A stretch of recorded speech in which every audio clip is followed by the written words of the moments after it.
Welcome to the Saga of the Clone Saga, aka the Clone Zone. This is our crazy, ridiculous, super long, super tiring, exhausting podcast about the 1990 Spider-Man Clone Saga and literally everything related to it ever. This is water. This is a water stain on my shirt. I just recently went to the bathroom and washed my hands, and somehow there was water here. So excuse that. My name is Vincent Faust, and I have with me here. I'm Mike, as always. And this time we have a special guest. Hi, I'm Ginger Dan. Oh my God, it's Ginger Dan. Yep. Shout out to Ginger Dan.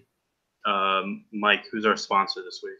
Our sponsor this week is I put a little thought about this. These comics were published in the 90s. They take place in the 90s. And what better, and I've already known for drinking on the show, and I thought, well, they did bring back the limited release of the famous 1990s citrus alcoholic beverage, Zima. So just like Spider-Man would, crack open a Zima and enjoy the summer. What is a Zima? Is it like a beer type of beverage? It's like It's a refreshing citrus drink. Citrus drink. Okay, so it's not like hard liquor. No, it's the spiritual successor to it. You remember like the Smirnoff Ice bottles? Yeah. Like basically like those are the spiritual successor to this. Okay. They taste almost exactly the same too. All right, now to get into something marginally less interesting, we have this week where you're talking about the Spider-Man: The Final Adventure miniseries, which as you can tell from the title, the idea is this is the final adventure for Peter Parker, and we'll see how that goes. But this first issue, we usually comment on the cover first. I think this is a weird cover because if you look at it from really far away, it looks like someone is wearing a Spider-Man mask and then has like long hair or something. It's like pinned to like a tombstone, maybe. It's not even clear what it is, but it looks weird. Not a great cover. And creative team here, we have Fabian Nicieza and Derek Robertson, who had worked together on New Warriors, sort of still in its heyday. Of course, New Warriors is a contentious topic on this podcast regardless, but it was still after the Mark Bagley era. So it wasn't like a 10 out of 10. It was maybe an 8 out of 10 at that point, but that's even long gone. And Nicieza at this point is also writing a Captain Marvel series starring Gina Spell, but that gets canceled after like 6 issues. But then years later, Peter David lets him do a fill-in to close up some loose ends during his Captain Marvel run. And Robertson, he's a good artist. We've seen him once or twice before on this podcast, and I think he has a decent Spidey. But there's clearly some deadline shenanigans going on because the art in this miniseries is not consistent at all. And then the last 2 issues, extra inkers get called in. And then getting into the issue itself, so this is still the era where all of Marvel's comics, they start with the narration, Stan Lee presents. And eventually, way later, that gets Joe Quesada officially disposes of that. But these issues, it says like Stan Lee is nervous and he's anxious. And it's like, yeah, because you're getting rid of Spider-Man. Kind of shitty. And for this to be the final Spider-Man story with Peter Parker, I mean, I'll come out right and say I was not a fan of this. I thought it was really, really long, drawn out, and boring. Like, there's not even it's like you can make fun of a bad movie when it's so bad it's good. Like this wasn't like that. It was just long and boring for me. Yeah. Yeah, there's not much here. But I mean, we're gonna dive in and talk about it. But so the new status quo, Peter and MJ, they're in Portland, and he's working for a science company called Garrett. Who knows how it's pronounced? But it might also be called like Galanan. I think it's some subsidiary kind of situation going on. I thought it was Garrett was an acronym for the full name. It was like Gallan Advanced Research. Do they always use caps? Or wait, I guess all text in comics is caps. Yeah, so I wanted to put that together without periods. Derp. All lowercase in the Ultimate Universe? Yeah, in the Ultimate Universe. But so they've been there a few weeks, and he's been working. He's enjoying science again, and I guess they just do all kinds of weird like science experiments because he's maybe working on vaccines initially. It says something about immunizations. Yeah, I think it's just like a biogenetics research company or something like that. So they just look into, like you were saying, like inoculations and vaccines and stuff, and just like studying how diseases work and how to fight them. Yeah. It's actually kind of interesting because at the very end of the first issue, Nicieza has a little editorial talking about the gig, and I'll mention a few other things in there at the end of this issue. But while we're talking about Garrett and all this crap, apparently he credits consultants for details on the city of Portland and all the science gobbledygook. And so I'm not a science person, so I can't say for certain whether. And also, this is 1996, so regardless, a lot of the stuff is probably outdated at the least, or bullshit. But they at least tried a little. But and the significance of this company is that they are the ones that did the experiment that originally, like their radiation experiment, which originally gave him his powers. So while he's working and doing well and settling into Portland, he's also kind of digging around and trying to figure out whether he can figure anything out for himself in general, but also specifically since his wife is pregnant, and whether his kid is going to have 6 arms. And as the first issue of a miniseries, of course, we get a several-page sequence refreshing that origin and parts of the Clone Saga. And we know that he kept the name, the wife, and the life, while Ben gets the costume and a clean slate back in New York. And then it's end of his day at work, and so he goes home, and Peter can't drive, and MJ can't cook, so they're worried about being parents. But as Oprah says, everything is going to be okay. But the funny part here is that Peter Parker being a shitty driver is actually like a long-running thing. So Tom Holland, he's pretty young, so maybe in the next Spider-Man movie we'll have. Wait, wasn't that a commercial? It was a commercial. Yeah. So Peter Parker is a shitty driver. Also, so since MJ screws up it was like chicken fajitas maybe or something. Sounds right. They order pizza with pineapple and ham, and our co-host is not here, but if I remember correctly, one of you might be able to correct me. Matt has opinions on pizza with pineapple on it, but I don't remember what the opinion is. I don't know if he's pro or anti. Are you pro or anti?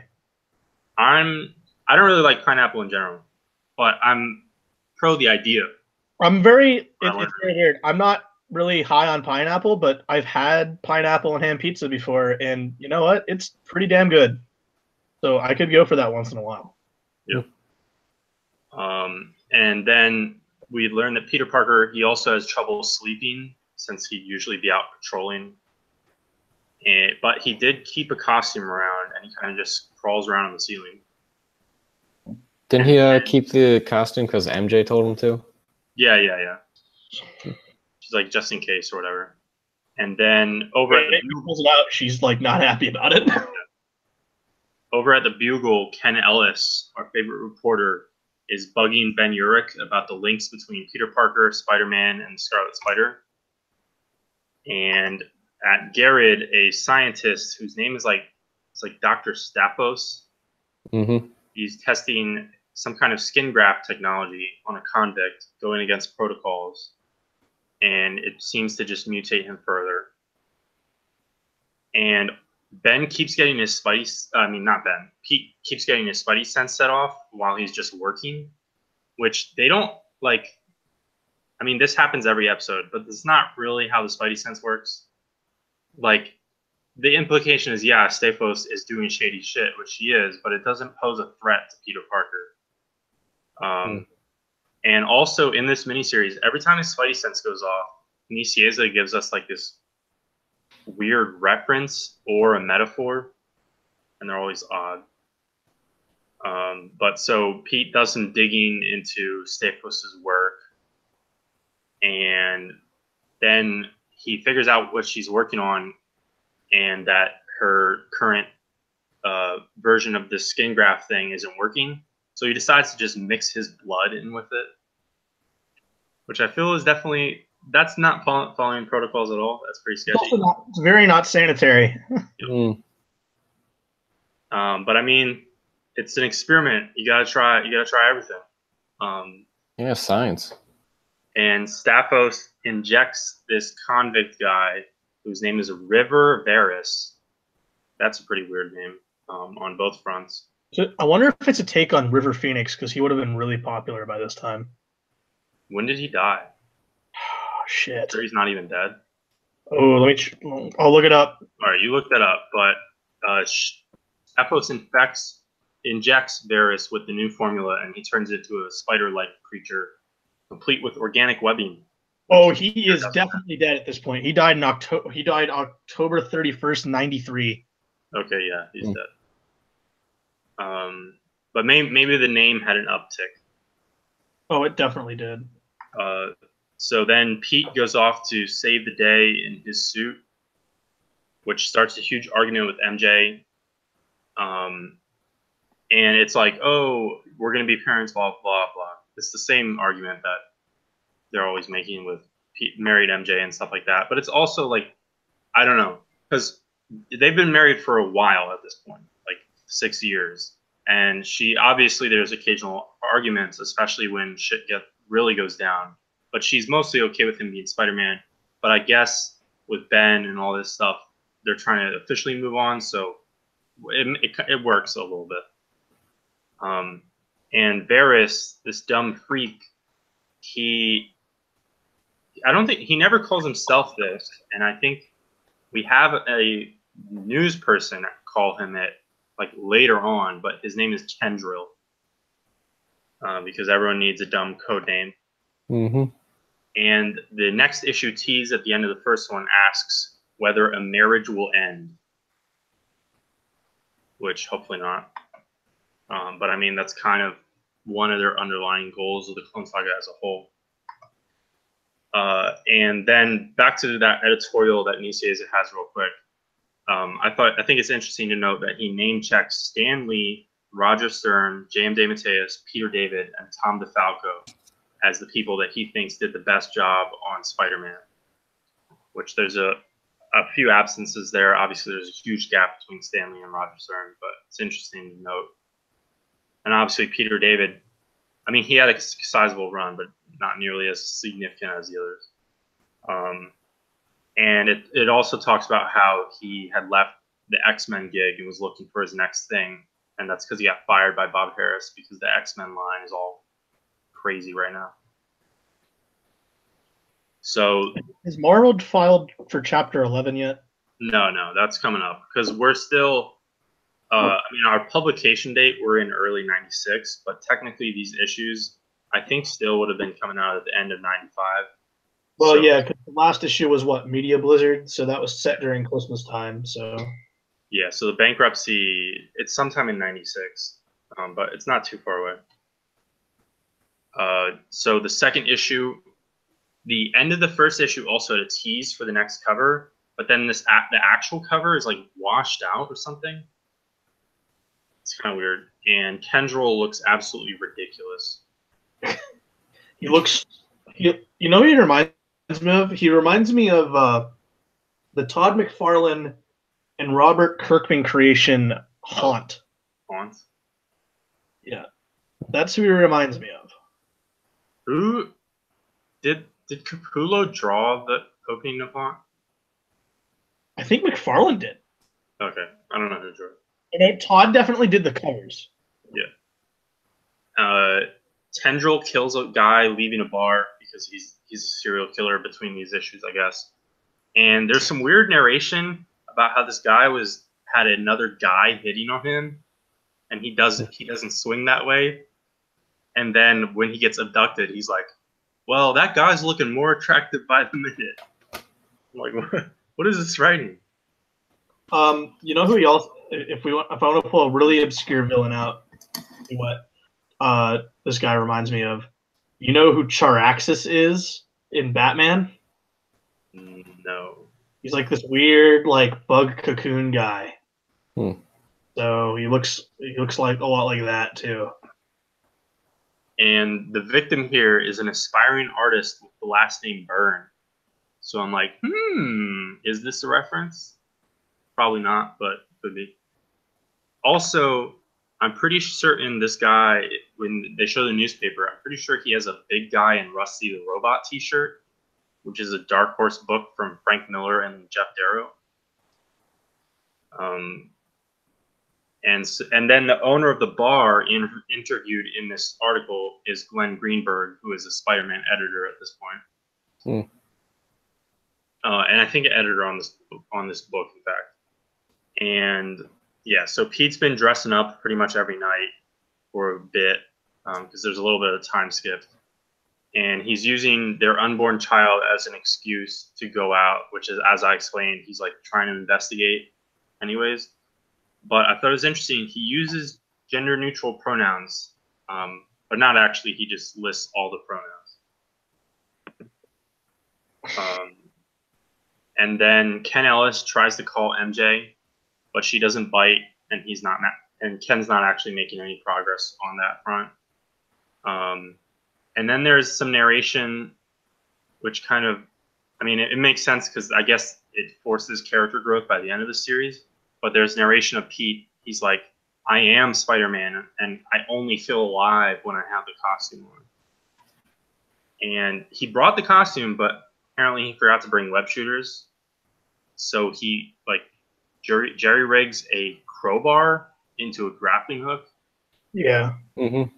Which I thought, I mean, if they actually showed more of that, it would almost be cool. But for like 2 panels, it just looks like he's swinging from a rope.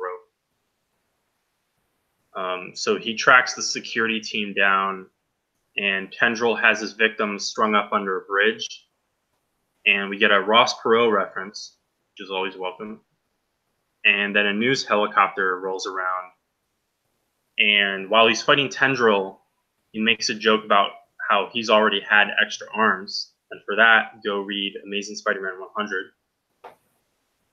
And then Tendril gets away, and MJ is still mad at him.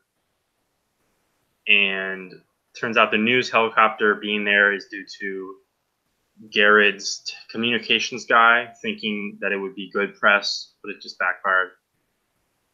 And then the reveal here is that Staples had another test subject who already has a code name for some reason, and he's Dry Rot, which is one of the worst. That's a pretty bad code name. And yeah, this guy exists. I think he's cooler than Tendril. He is cooler than Tendril, but you know what? He just looks like a discount Swarm / Swamp Thing. Yeah, and Accurate. It's weird too because what was the one we had? What was it? DK. Not too many episodes ago. Exactly. We had another ripoff Swamp Thing. And so it also turns out that Tendril has been subjected to the exact same radiation machine from Pete's high school demo. And Ken Ellis wants to go to Portland. And then the big thing at the end of the second issue is that MJ leaves Peter, leaves a note, and runs off. The third issue, I think this is the best cover. Or no, it's definitely not. The fourth one's the best cover, but this third one's not terrible. It's Pete punching through Dry Rot, which doesn't exactly happen. And like an idiot, he sees MJ's note and knows that she's gone and then doesn't even fully read it. He just reads the first sentence, which is just like, I'm leaving. And then, yeah, so MJ flew over to Queens and she's staying in May's house.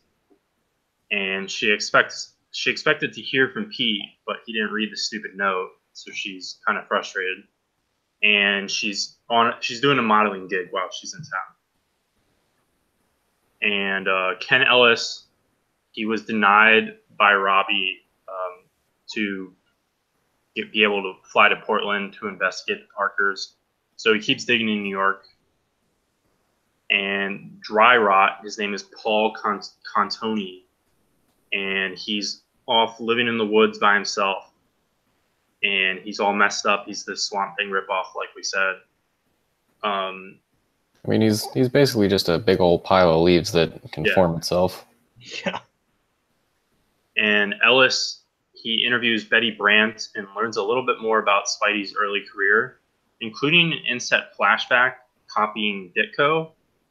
And I'm not sure if it's literally copying Ditko. Like, I don't know if they actually traced it or if this is Robertson trying really hard to copy him. It's pretty close, but I don't remember the exact panel to check it. And then Ellis pretty much puts it together. He's like, all right, Spidey was making TV appearances, and then Uncle Ben died, and then he started being a superhero. Meanwhile, Peter Parker, well, obviously Peter Parker, Uncle Ben died, and all that stuff. So he's beginning to theorize that Peter is Spider-Man. And I haven't read, this series is mostly trash, as we've said, but I haven't read most of his initial appearances before the Clone Saga, and he's totally a dick character. But at the same time, I think this miniseries might be the most interesting Ken Ellis has been from everything we've read. Which isn't saying we much. find that he's attracted to pregnant women. Yeah, that's another moment. Just like meme sensation Ken Bone.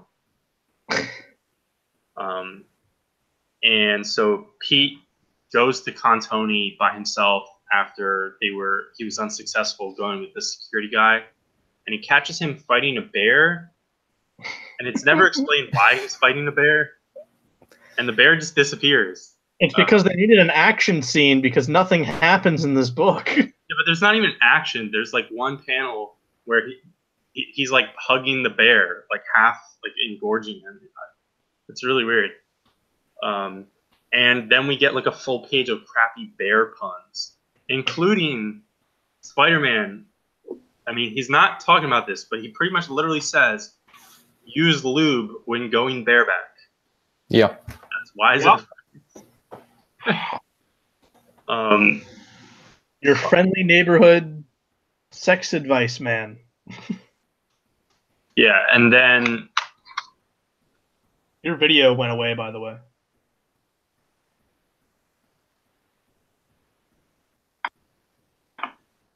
Oh, experiencing technical difficulties. And we're back. And we're back. Difficulties. This is why this is a high-tier production show.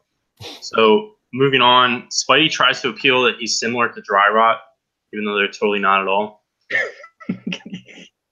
Dry Rot's like, oh, under your mask, you're fucked up too, and he's like, no, I look like a totally normal human. Yeah, I'm fine, man. And Dry Rot's family abandoned him, just like MJ. And Spidey's like, maybe there will be a cure for you if you help me out, but maybe not. And then the one scene which I thought was odd to have in here, but it kind of connects around later. But MJ invites Ben Reilly over for coffee to catch up. And I was like, why is Ben in this at all? And then Ken Ellis rings the doorbell and shows her the front page, revealing Spider-Man's identity as Peter Parker. Dun, dun, dun. And the other huge reveal at the end of issue 3 is that Peter is somehow sick with the same skin disease. Dun, dun, dun. But if they get Tendril and they get Dry Rot and the procedure works, he will be cured of the disease and cured of his powers, which he seems to be down for. He doesn't really dwell on it a ton, actually. No, he doesn't. So now moving into the fourth and final part, I think this is definitely the best cover. It's Pete. I like this cover. It's weird that they have a yellow background on it, though. Yeah. And so the Bugle front cover was a fake mock-up, and MJ catches it. So that end of issue reveal is very quickly nullified. And So they chase Ellis off, and then Ben and MJ hatch a plan to get Ellis off their trail, which involves Ben getting on his Spider-Man costume and then like mocking and threatening Jameson publicly in front of the entire newsroom, which somehow convinces Jameson that this Spider-Man is the same as the other Spider-Man, despite the fact that the old costume is showing up in Portland. Public, No, it doesn't convince Jonah. It convinces Robbie. Well, no, Robbie or I mean, I guess Robbie doesn't understand Ben either, but Robbie knows that Peter is Spider-Man at this point. Yeah. Yeah, and Robbie helps to make sure that Ken doesn't run the story, not only like at the Buell, but anywhere else in, Yeah. Well, media. It's Jonah that kills the story. Jonah kills the story, and then Ken tries to sell it to other papers, and no one bites it because of Robbie's reputation is so strong.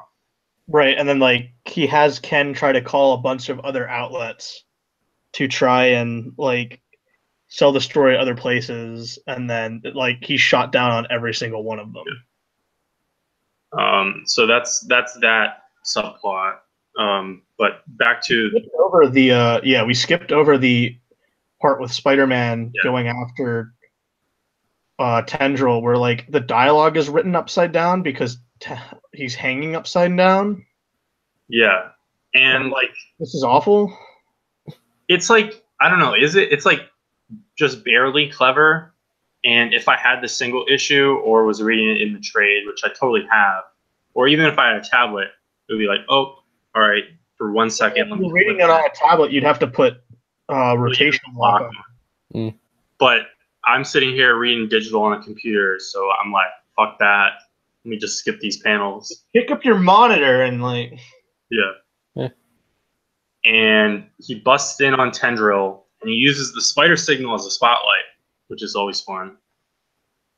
And the actual front page of the Bugle is about the mayor's wife using taxpayer cash to shop overseas, which to my knowledge that's not a reference of any kind. The New York City mayor's wife at this point would be Donna Hanover, Giuliani's wife. And I don't think she ever did anything like that. Shout out to former Mayor Giuliani for getting booed at his birthday at a Yankees game a few months ago. Yep. And then so then we get this. Dry Rot tries to help stop Tendril. He shows up, and we get this dumb fight between the three of them. And Spidey asks why he isn't Savage like they are, because they have somewhat similar origins. But remember, in the very, very beginning of the Clone Saga, he was in his stupid the Spider phase. Yeah. Where he was kind of acting like a total asshole and dehumanizing himself. And he uses a science thingamabob, which apparently he had this whole time, and it reverts the two monsters back to human form. And it negates their powers and everything, but it doesn't seem to immediately affect him because he immediately jumps off a roof. And I thought it would have been hilarious if it's just like, oh, my powers are going too, splat. Farewell, the final Spider-Man story. I'd have been a bit more careful there. Just take the stairs. And also, when he jumps off the roof, we are reminded that Peter Parker is 165 pounds. Do with that information what you will. Yep. And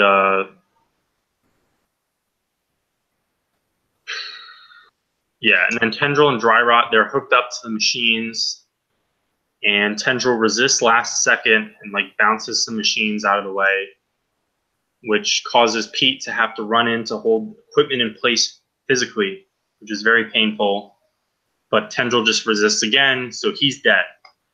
And he will never be seen again.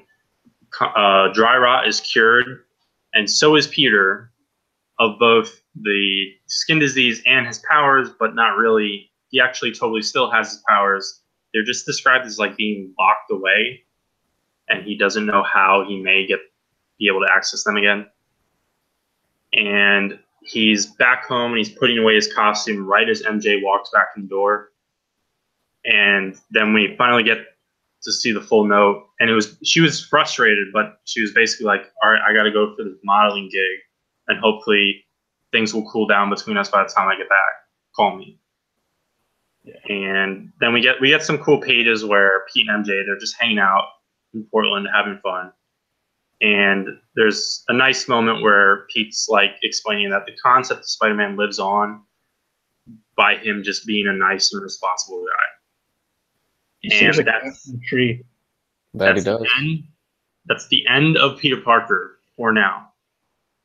For like 2 issues. Yeah. So it's definitely, I don't know, it's not the epic send-off to Peter Parker that one would want. And the whole tendril plotline is stupid. But it kind of had its moments for me. Like, it's not terrible. I thought some of the character stuff with Pete, MJ, Ken, and Robbie is decent. And Dry Rot, it's a stupid name, and they don't really do anything, but it's still just this barely tolerable, tragic character, which connects back, and all this connects back to the origin of Spider-Man. Right.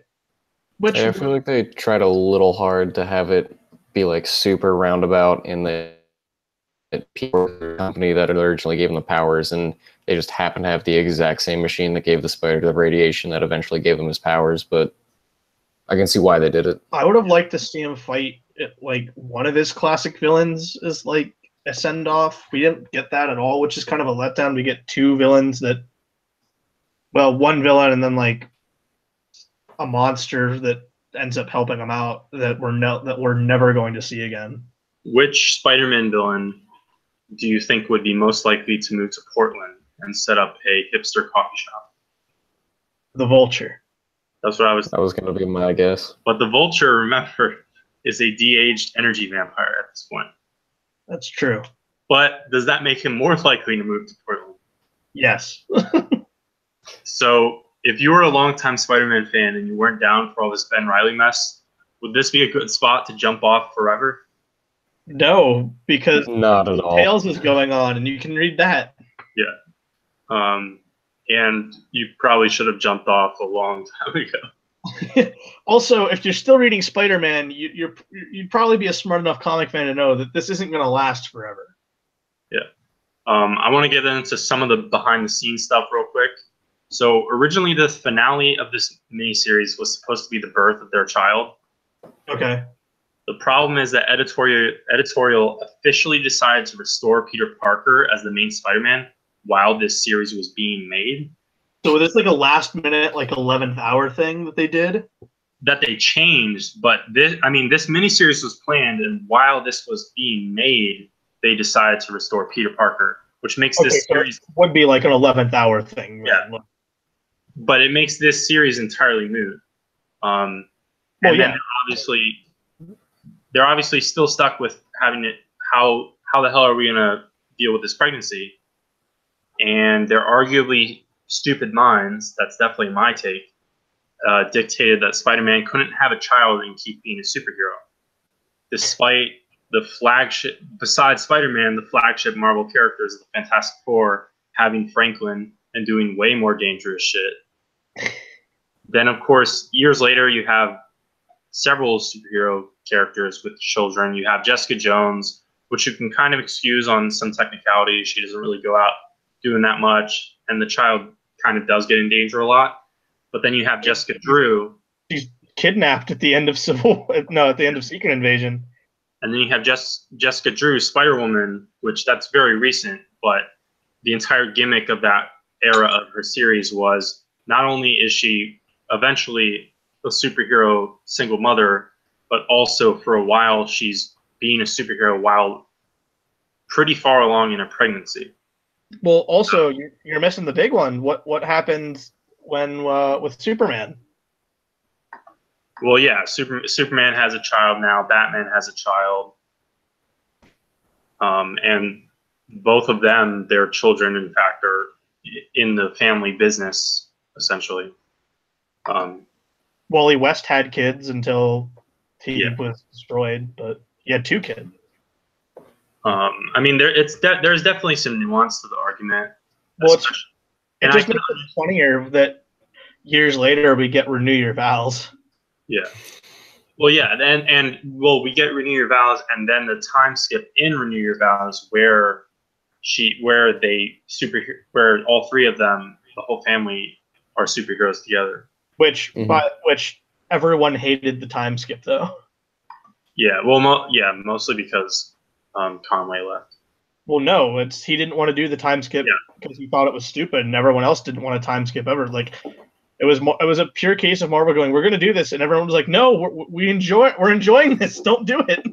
So at this point, yeah, like I said, Marvel they've officially made the decision to bring back Peter Parker as the main Spider-Man, and they've officially made the decision that they don't want Spider-Man to have a child.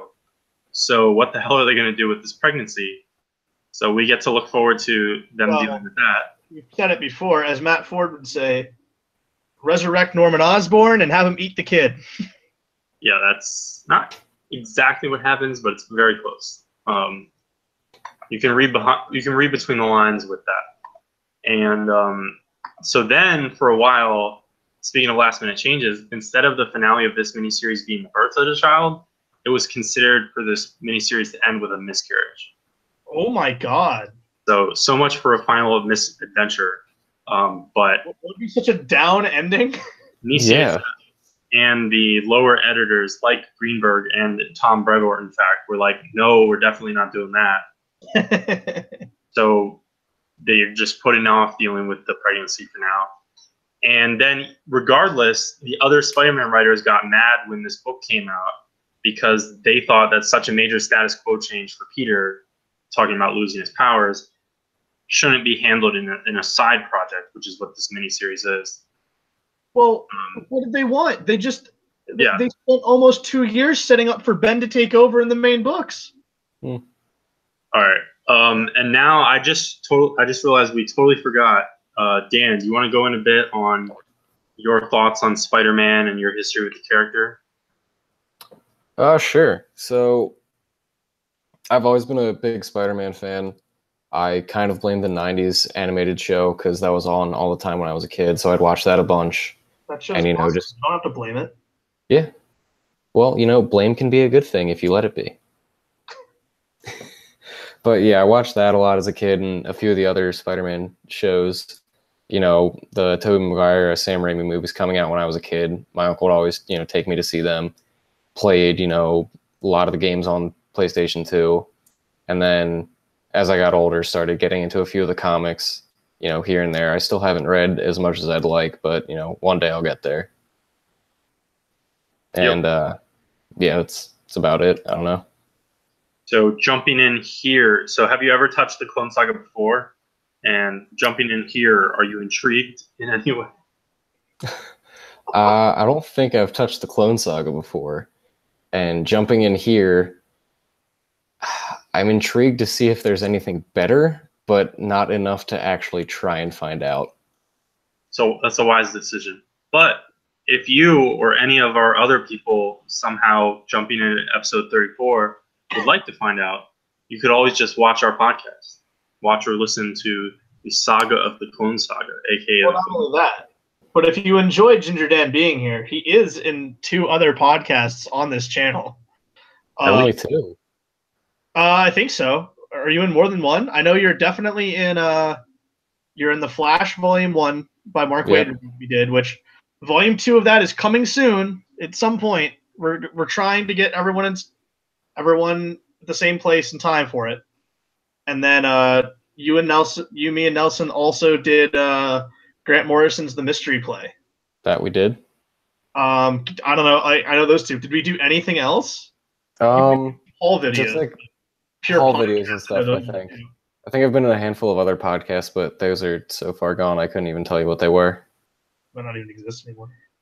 All right, so someone go dig up the Ginger Dan Students of S.H.I.E.L.D. podcast archive. Maybe someone can make a supercut.